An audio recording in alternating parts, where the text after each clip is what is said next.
Since you're listening to this podcast, I'm going to take a wild guess and assume that you know and probably love the work of Agatha Christie. I think there are very few people who don't. She created beloved detective characters, wove clever, surprising plots, and published regularly and consistently for many decades. I think if I was going to write a recipe for most successful crime writer of all time, those things would all be on the ingredients list. So far, so obvious. Christie's writing is largely well-trodden territory today. But what is less well explored is her reading. She devoted a lot of time to reading crime fiction, but what did she like to read? Did she stay within her own genre or range beyond it? And what might we learn about her from looking at the books she held in high esteem? Join me, won't you, as I explore Agatha Christie's taste in crime fiction.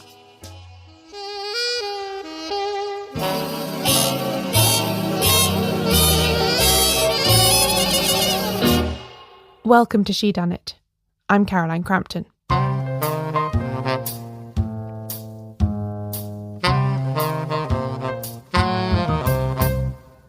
As is so often the case with any consideration of 20th century crime fiction, Sherlock Holmes is where we must begin. And I think there's a fair case to be made that that is where Agatha Christie began too, in her reading of crime fiction. In her autobiography, she explains that it was her sister Madge, who was 11 years older, who introduced her to the sleuth of 221B Baker Street, via the 1892 story The Adventure of the Blue Carbuncle. Although the chronology, nor indeed the contents of her autobiography, is not always entirely to be trusted, Christie includes this recollection about Madge and Conan Doyle in a section about her married sister's visit home to Torquay just after her son was born, which was at the end of the summer in 1903. Agatha would have been 13, which, in my view, is just the age to start reading the adventures of Holmes and Watson. She records that, aside from the Blue Carbuncle, it was the Red-Headed League and the 5 Orange Pips, which also appeared in 1892's The Adventures of Sherlock Holmes, that she liked best. More experienced Sherlockians might have theories about what unites these 3 stories, but to me it seems as if these are all tales with an origin point in the mundane and the domestic. The loss of a Christmas goose, a strange job advert, a peculiar letter. And we know, of course, what good use Agatha herself was going to put such innocuous elements in her own fiction. The Sherlock Holmes stories were no passing teenage interest for Agatha Christie either.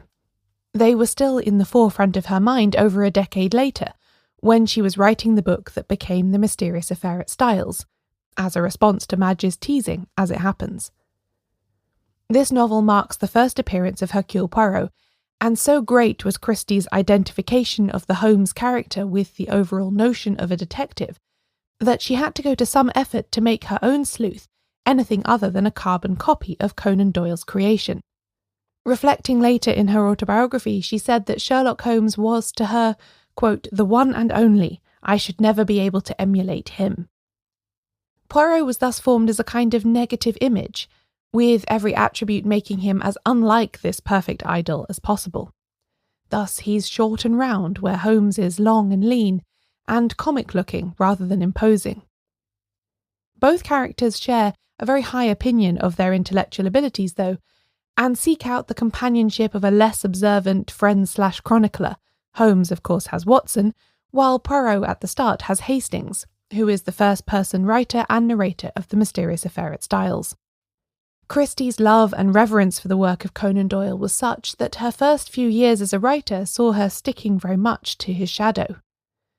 She says herself that 3 books in she was still writing in the Sherlock Holmes tradition, eccentric detective, stooge assistant, with a Lestrade-type Scotland Yard detective, Inspector Japp. But the connections run much deeper even than just her early work, as past Shedunnit guest Jamie Burntell highlighted in a talk at the Agatha Christie Festival a few years ago. Her 1923 Poirot short story, The Le Mesurier Inheritance, is very clearly a fresh take on the plot of The Hound of the Baskervilles, and in her Dartmoor-set novel The Sitterford Mystery, Christie makes numerous references, including one by name, to Arthur Conan Doyle, who had died the year before the book was published. In an essay penned in 1945 at the request of the Wartime Ministry of Information, Agatha Christie gave us several broad clues to her taste in detectives and detection. Perhaps because this piece, titled Detective Writers in England, was destined for publication in a Russian magazine and was thus therefore unlikely to be read by her fellow Detection Club members, Christie allowed herself to be blunt and specific in her critique of their work, which is wonderful for us now trying to divine her taste in reading material. She is quite negative about the work of Dorothy L. Sayers, stating her strong preference for 3 earlier novels published in the 1920s, Whose Body, Unnatural Death and The Unpleasantness at the Bologna Club, because they have, quote, greater simplicity and more punch to them. Sayers' later work was ruined by her attempt to introduce romance and a greater scope to the detective novel, Christie said, and she felt that Lord Peter remains an example of a good man spoilt. Ouch. She was positive as well as negative, though. H.C. Bailey's Mr. Fortune comes in for high praise, not least because, unlike Lord Peter Wimsey, he is always the same, and marriage leaves his incisive character untouched. As I found out for myself last year when we read Mr. Fortune Please on a Green Penguin Book Club episode, the cases that Reggie Fortune, a surgeon who occasionally advises the Home Office, works on are not always the most original or exciting. But as Christie says, it is Mr. Fortune's handling of them wherein lies the fascination. She praises Bailey for both describing his detective as a man of great morals and then managing to show him to be such in such a plausible manner, a supreme literary feat to her mind.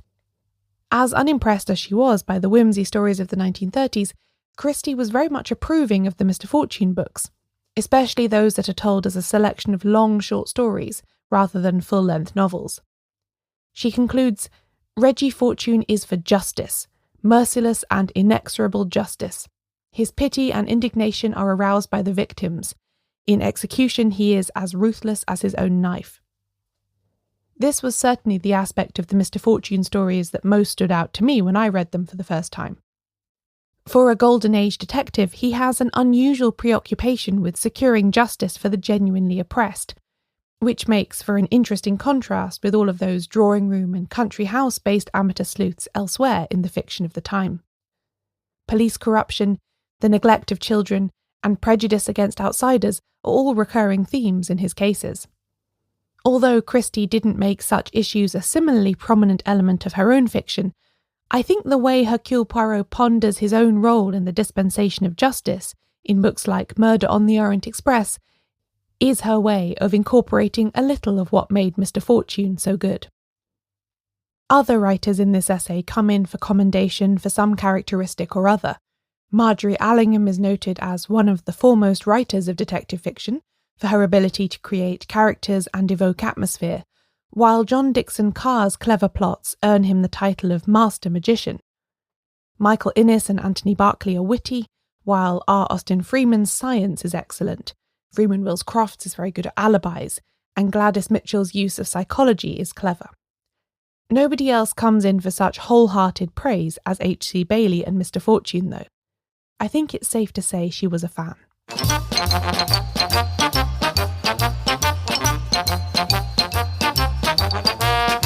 Because of Christie's fame and renown in crime fiction, even half a century since her death, it's not at all unusual to see her name evoked on the covers of other novels.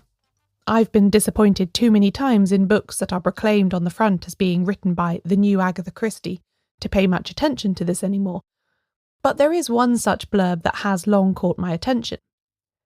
Elizabeth Daly, who published her first crime novel in 1940 at the age of 62, is often described as Agatha Christie's favourite American mystery writer. What an endorsement! I had to know more. As far as I've been able to determine, the source of this quote is the entry on Daly in the St. James Guide to Crime and Mystery Writers. Contributor Charles Shubook mentions Christie's affection for Daly's work, but doesn't elaborate on when, where, or to whom she actually said this. He doesn't claim it was something he had heard personally, that's for sure. Still, he does go on to give his theory as to why Elizabeth Daly's novels would appeal to Christie. It isn't difficult to explain this phenomenon because Daly has transposed most of the apparatus of the cosy British Golden Age detective story, as written by Christie, to a New York setting in the 1940s, he says. Here are crime problems among the well-to-do classes who spend most of their time observing the social conventions in a closed circle that is isolated from much of the reality of World War II, crime, and the struggle for existence among the lower classes. Christie liked Elizabeth Daly, he's suggesting, because she was following in Christie's footsteps pretty closely. Daly was a new author to me when I started researching this episode, so I decided to read her for myself to see if I found the similarities compelling, and my answer is not really. I started at the beginning with her 1940 novel Unexpected Night, which I enjoyed a lot. It's set at an upscale resort on the coast of Maine, where Henry Gamage, a rare books expert, is having a holiday. There he encounters a young man in very poor health who's due to inherit a big fortune on his 21st birthday, surrounded by his apparently very solicitous family. When said young man is found dead on the cliffs in the early hours of his birthday, Gamage becomes part of the investigation into whether there has been foul play. His bibliographic knowledge becomes relevant, as does the company of a ramshackle summer theatre nearby. I think any commonalities between Daly's work and that of Christie can be put down to the conventions of the genre in which they were both operating. Both were writing, by this time, character-driven crime fiction that aimed to surprise the reader with its solution, unveiled by a detective who recurred across many books. So was Ngaio Marsh, Michael Innes, E.C.R. Lorak, and many others. I liked Daly's prose, although I think Christie wrote better dialogue. The original features of Unexpected Night to me were the detective, who in this first book is a personable and compassionate rare book specialist with no previous detecting experience, and the setting in rural Maine. Neither of these things said Christie to me at all. I think Christie liked Daly because she was executing a good version of the form, and because her books were set in a different world to Christie's own.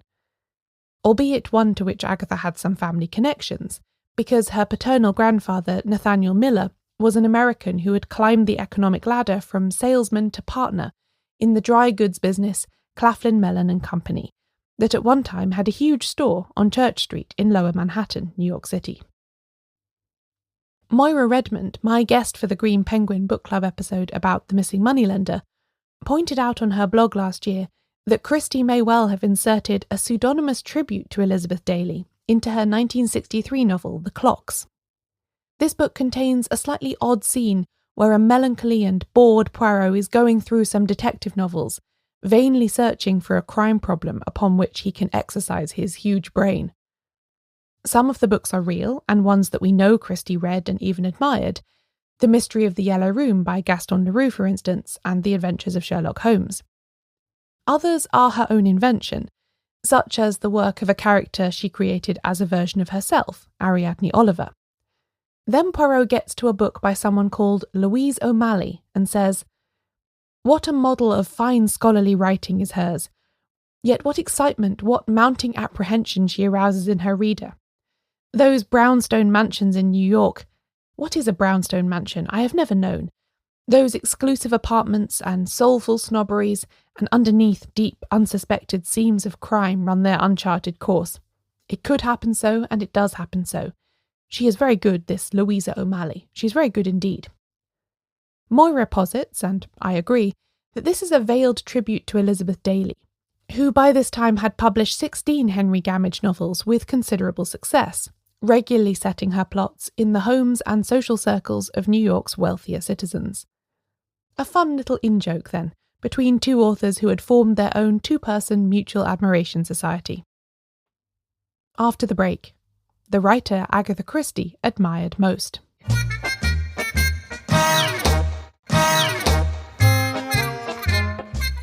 In 1961, Agatha Christie served as a judge for a competition run by the Collins Crime Club that sought to reward a Don's detective novel. In other words, only university academics could enter. The year that she served on the panel, the prize was given to David MacDonald Devine, writing as D.M. Devine, for his novel My Brother's Killer. Unfortunately, Devine was then disqualified from the competition because he was found to be an administrator at the University of St Andrews, rather than an academic. But the publicity the competition gave him still launched his writing career, and he went on to publish 13 novels in total with Collins in the 1960s and 1970s. The reprint of this book that is available now still proudly bears the endorsement "Judged Best Detective Novel by Agatha Christie," as an indicator of how powerful her taste still is. My Brother's Killer is not a Golden Age detective novel, since it was published over 20 years after that period officially ended, but it does have certain classic characteristics that are married to more modern plot points. The first-person narrator is a solicitor called Simon, who is summoned to his small-town office late in the evening by his brother, his legal partner, only to discover on arrival that said brother has been shot dead in his office. When a former flame of Simon's is arrested for the crime, he takes on the role of amateur sleuth to clear her name, discovering all sorts of unpleasant things about his brother on his way to solving the crime. There are some elements in this book that reminded me of the writing that John le Carré was doing in the early 1960s, in books like The Spy Who Came In From the Cold. To me, Christie's preference for this novel is a reflection of how neat and well-conceived its plot is, which we know from her notebooks is something she always strived to achieve in her own work. Given that she was incorporating some darker and more contemporary themes in her own books through the 1960s, with titles like The Pale Horse and Endless Night, it makes sense to me that My Brother's Killer would have appealed to her. When Martin Edwards wrote about this book on his blog in 2012, he mentioned seeing at least one of Divine's books on the shelves at Greenway, Christie's home in Devon, so it would seem that she continued to be a fan of Divine beyond this first novel too.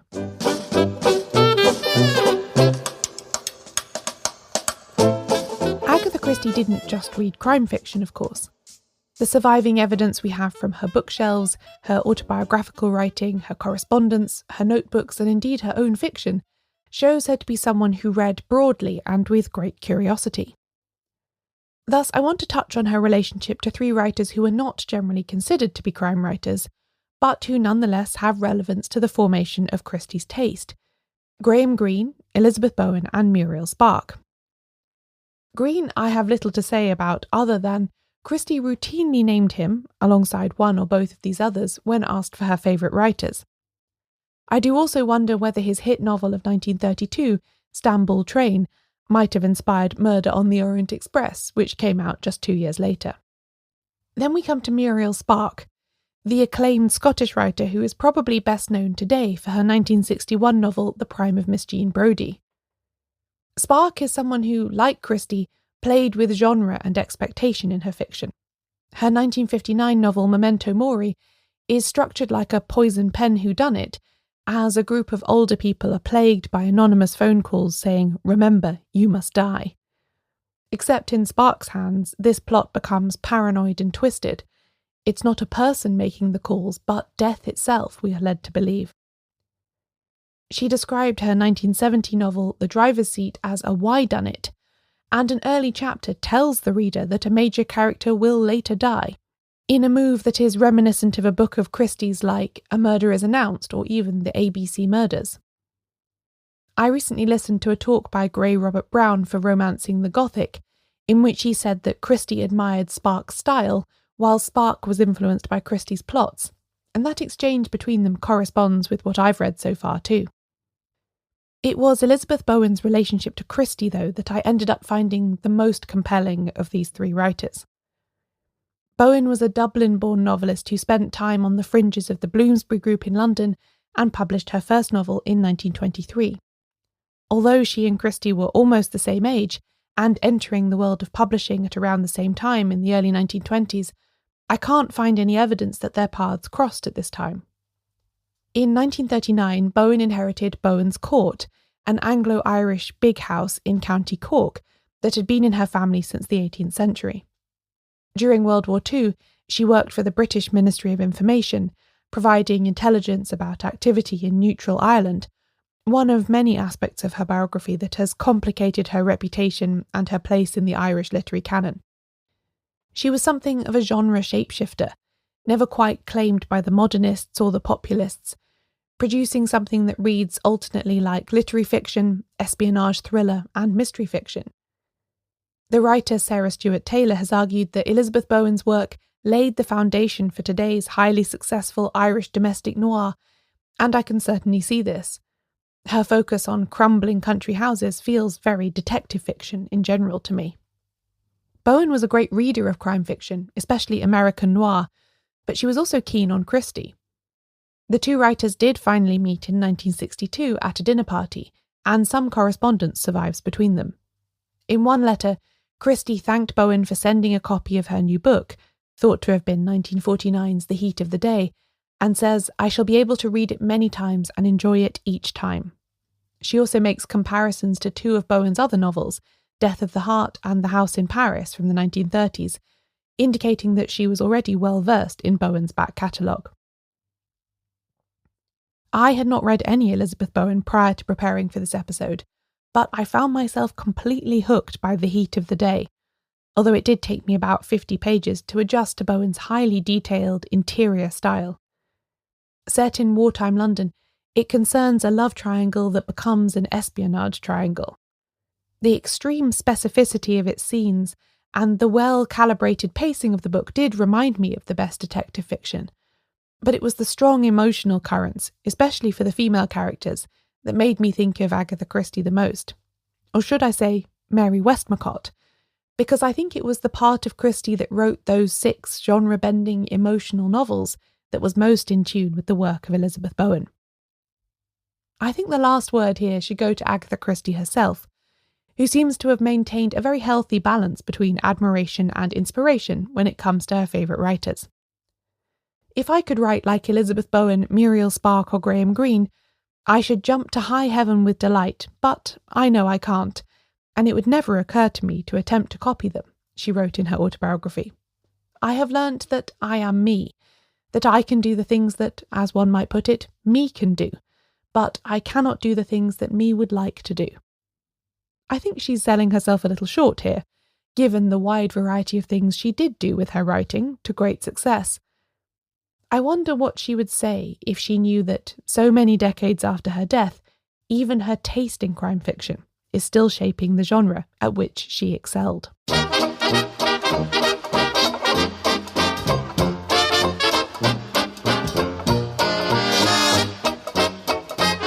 This episode of Shedunnit was written, produced and hosted by me, Caroline Crampton.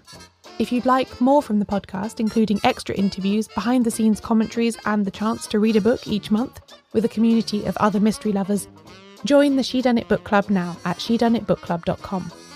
You can find a full list of books mentioned in this episode at shedunnitshow.com/Agatha Christie's Taste in Crime Fiction. I publish transcripts of every episode, including this one. Find them all at shedunnitshow.com/transcripts. Shedunnit is edited by Euan MacAleece. Production assistance from Leandra Griffith. Member support for the Shedunnit Book Club from Connor McLoughlin. Thanks for listening.